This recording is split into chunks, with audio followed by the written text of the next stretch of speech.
मित्र हो नमस्कार. मी विजय आपलं स्वागत करतो माझे रॉयल विचार या यूट्यूब चॅनलच्या एका नवीन व्हिडिओमध्ये. मित्रांनो, आपण बारामती या विधानसभेच्या मतदारसंघाच्या राजकारणाविषयी याआधी व्हिडिओ बनवलेले आहेत. ते पाहिले नसेल तर ते सुद्धा पहा आणि हा व्हिडिओ सुद्धा नक्की पहा. या व्हिडिओमधून मित्रांनो मी तुम्हाला एक आतली गोष्ट सांगणार आहे. अनेक गोष्टी तुमच्या लक्षात आल्या असतील. सध्या राजकारणाचा माहोल आहे सगळीकडे.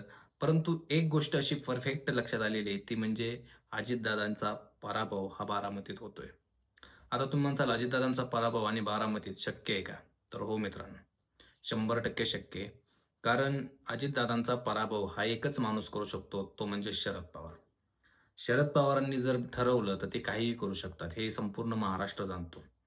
आत्ता लोकसभेला जी निवडणूक झाली त्याच्यामध्ये सुद्धा त्या ठिकाणी सुप्रिया सुळेंना भरपूर असं लीड त्यांच्या बारामती मतदारसंघामधून मिळालं.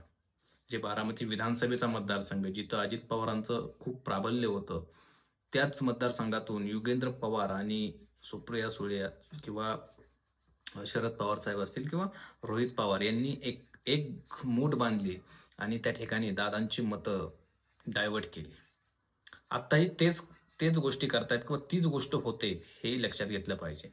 कारण कुठल्याही प्रकारे जर आपण बघितलं तर शरद पवार अजिबात टेन्शनमध्ये नाहीत किंवा बारामती जागेबद्दल अजिबात त्यांच्या मनात संभ्रम नाहीये.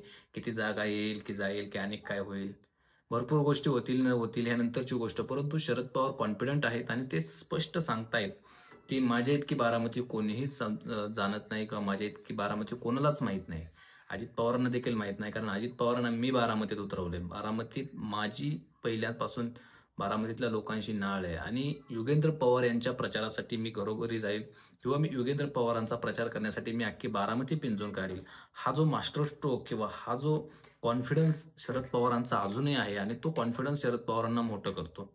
शरद पवारांचा जो काही ओरा आहे तो महाराष्ट्रामध्ये आपण बघितला असेल. आता लोकसभेच्या निवडणुकीला सुद्धा शरद पवारांना सुप्रिया सुळेंना कारण तिथं सगळं वातावरण त्यांच्या विरुद्ध होतं. दौंडमध्ये त्यांचे आमदार नव्हते. इंदापूरमध्ये त्यांचे आमदार नव्हते. त्याच्यानंतर खडकवासल्यात त्यांचे आमदार नव्हते. बारामतीत त्यांचे आमदार नव्हते. म्हणजे 4 विधानसभा मतदारसंघात त्यांचे आमदार नसताना सुद्धा 4ही मतदारसंघामध्ये खडकवासला सोडला तर सगळीकडे लीड भेटले. म्हणजे याचाच विचार करा तुम्ही, की कशा पद्धतीने शरद पवारांनी त्यांची खेळी केली. अगदी शांततेत केली. कुठेही कोणाला गद्दार, खुद्दार असल्या गोष्टी म्हणत राहिल्या नाहीत. ते कधीही कोणावरती कुठलीच गोष्ट बोलत राहिली नाहीत. त्यांनी फक्त आणि फक्त आपला विचार केला. त्यांनी फक्त सुप्रिया सुळे निवडून कशा येतील, कसं लीड बांधता येईल, कशी माणसं जवळ करता येतील, कसे पुढारी जवळ करता येतील, हे शरद पवारांनी त्या ठिकाणी जाणून घेतलं आणि शरद पवारांनी हा सगळा जो खटाटोप केला, तो अशा पद्धतीने केला आणि सुप्रिया सुळेंचा विजय निश्चित केला. हेच पाहिल्यानंतर आपल्याला पुढे जाऊन एक गोष्ट समजते, की इंदापूरमधून सुद्धा हर्षवर्धन पाटलांना त्यावेळेस सुद्धा हर्षवर्धन पाटलांनी आतून मदत केली होती. ह्या सगळ्या गोष्टी आधी झालेल्या होत्या.